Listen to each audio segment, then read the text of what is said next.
আল্লাহ পাক রব্বুল আলামিন বলেন, এই রমজান মাসে যত আমল রয়েছে তার মধ্যে একটি বড় আমল হলো এই রমজান মাসে বেশি বেশি গরিবদেরকে দান সদকা করা, গরিবদেরকে যাকাত দেওয়া, দান সদকা করা। এই রমজান মাসে যদি কেউ একটি টাকা দান করে তাহলে আল্লাহ পাক রব্বুল আলামিন 70 টাকা দান করার সওয়াব তার আমলনামায় দিয়া দেয়। এজন্য এই রমজান মাসে বেশি বেশি দান করা, সদকা করা। আর আল্লাহ পাক রব্বুল আলামিন বলেন, এই রমজান মাসে কেউ যদি কোনো রোজাদারকে ইফতার করায় তাহলে ওই ব্যক্তি রোজা রেখে যেই সওয়াব পাবে, ইফতারি করাইয়া এই ব্যক্তি সেই সওয়াব পাবে। এজন্য রোজাদারকে ইফতার করানো, রোজাদারের কত দাম। আল্লাহ পাক রব্বুল আলামিন বলেন, রোজাদারের জন্য সমুদ্রের মাছও পর্যন্ত দোয়া করে আল্লাহর দরবারে, গাছও পর্যন্ত রোজাদারের জন্য দোয়া করে। রোজাদারের জন্য জমিনটাও দোয়া করে, রোজাদারের জন্য আসমানটাও দোয়া করে, রোজাদারের জন্য ফেরেশতারাও দোয়া করে। কেমনে ফেরেশতারা দোয়া করে জানো?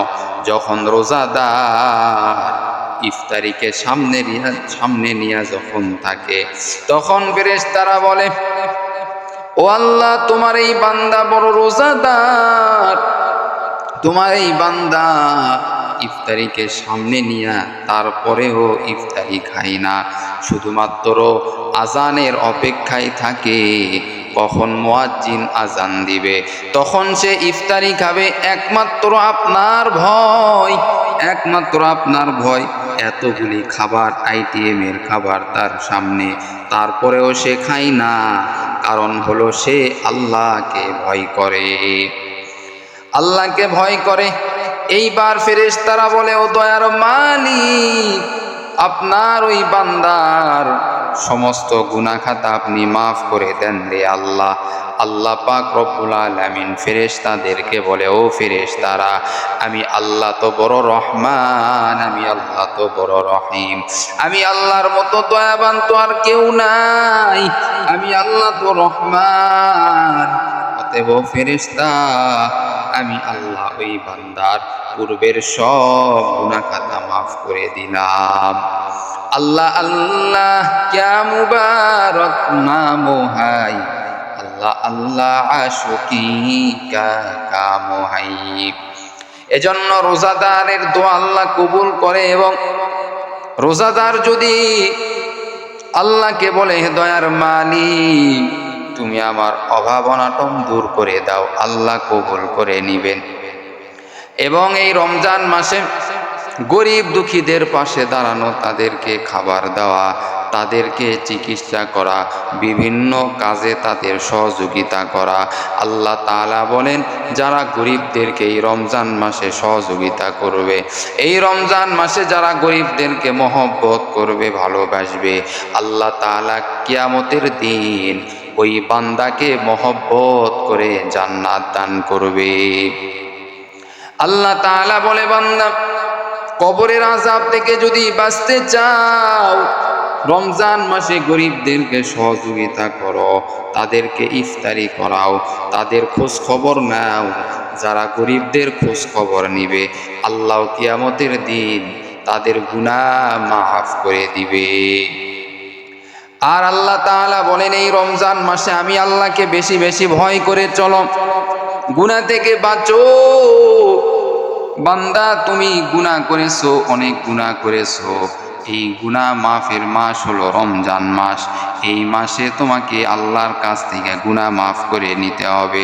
আল্লাহ তাআলা বলেন, গুনাহগারের জন্য জাহান্নাম আর নেককারদের জন্য জান্নাত।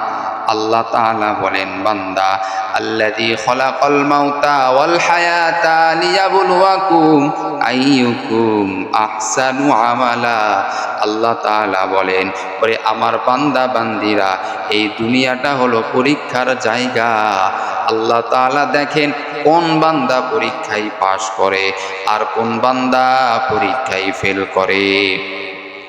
এই রমজান মাসটা হলো আল্লাহর দেওয়া বড় নিয়ামত। এই রমজান মাসে আল্লাহ 3 ভাগে ভাগ করে দিলেন রমজান মাসটা। প্রথম 10 দিন হলো রহমত, দ্বিতীয় 10 দিন হলো মাগফিরাত, আর তৃতীয় 10 দিন হলো নাজাত। এরকম ভাবে মানুষ গুনাহের লাইনেও 3 দল। একদল গুনাহ তো করতে চাই না, ভুল ক্রমে যদি গুনাহ হয়ে যায় তওবা করতে দেরি করে না আল্লাহর দরবারে। আল্লাহ তাআলা বলেন, এরে বান্দা, আমি আল্লাহ ওই সমস্ত বান্দাদেরকে প্রথম 10 দিনে আমি আল্লাহ মাফ করে দেই। আর একদল মানুষ রয়েছে যারা গুনাহ করে আবার নেকির কাজ করে, আবার গুনাহ করে আবার নেকির কাজ করে, এইভাবে চলে। আল্লাহ তাআলা বলেন, ও আমার বান্দা বান্দিরা, তাদেরকেও আমি আল্লাহ মাগফিরাতের 10 দিনে তাদেরকে মাফ করে দেই। 3 নাম্বার দল হলো তারা যারা গুনাহ করে নিজেকে বড় মনে করে, নামাজ পড়ে না তারপরেও নিজেকে বড় মনে করে, তারপরেও নিজেকে ভালো মনে করে, অর্থাৎ গুনাহ করে তারপরেও সে আল্লাহর ভয় অন্তরের মধ্যে ঢুকায় না। আল্লাহ তাআলা বলেন, ও বান্দা, তোমাদের জন্য আমি আল্লাহ সুযোগ রেখেছি। শেষের 10 দিন, নাজাতের শেষের 10 দিন, এই 10 দিন আমি আল্লাহ তোমাদের জন্য রেখেছি। ও বান্দা, তোমাদের কোনো ভয় নাই, কোনো পেরেশানি নাই। আমি আল্লাহ এই শেষের 10 দিনে তোমাদেরকে মাফ করে দিব।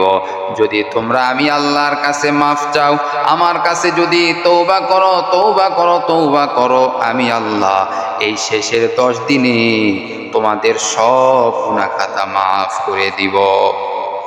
আল্লাহ তাআলা বলে, যেই বান্দা রমজান মাসের 30টা রোজা রাখার পর এরপরে এই বান্দা যখন ঈদগাহে যায়, ঈদগাহে যাওয়ার পরে যখন মুনাজাত করে আল্লাহর কাছে, 2 হাত উঠায় যখন আল্লাহকে বলে, হে মালিক, তুমি আমার গুনাহ মাফ করে দাও, আত্মীয় স্বজন যারা কবরে গেছে তাদের গুনাহ মাফ করে দাও।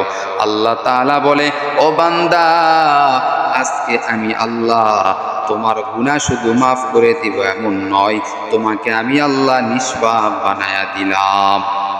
আল্লাহ তাআলা বলে, বান্দা, এই রমজান মাসটা তোমরা বেশি বেশি দান সদকা করো, গরিবদেরকে খাবার খাওয়াও, গরিবদেরকে পোশাক দাও, দান সদকা করো।